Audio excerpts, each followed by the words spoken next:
I had gone for a job interview, and it turns out the reason I didn't get the job, the person who was interviewing me told me that I didn't have any impact when I walked into a room.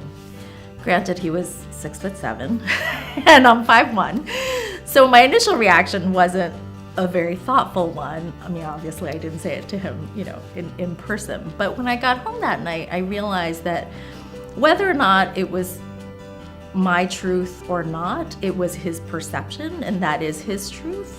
So I realized that I really needed to change, both in terms of how I physically present myself when I walk into a room, to also how I act in that room. So it's everything from never being caught without heels, so that I'm a little taller than 5'1", and also just making sure that I'm speaking with confidence and with authority when appropriate.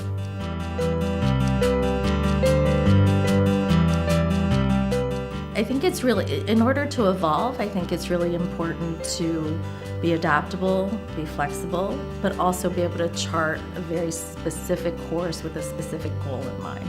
That's not to say that you don't change that course along the way, but I think it's a mistake if you're evolving, but you're just sort of meandering without a goal in mind.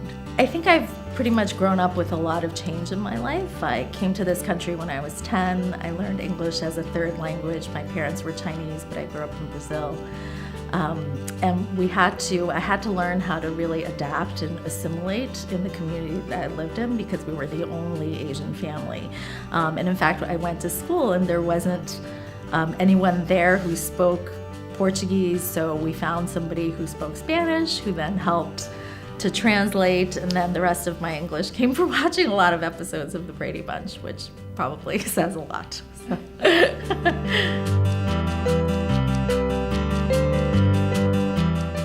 I think about a future for my daughter, who's 3.5 today, so it'll be a while before she's an adult.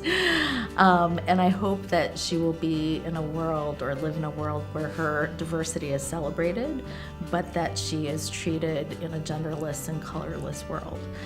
How could I impact that and how could I be a catalyst for that? I think it's to continue to be genuine, be authentic, and be generous. And what I always say is, and hopefully I'll be saying this to my daughter when she can actually process this and understand it, and that is, decisions are reversible, but consequences are not.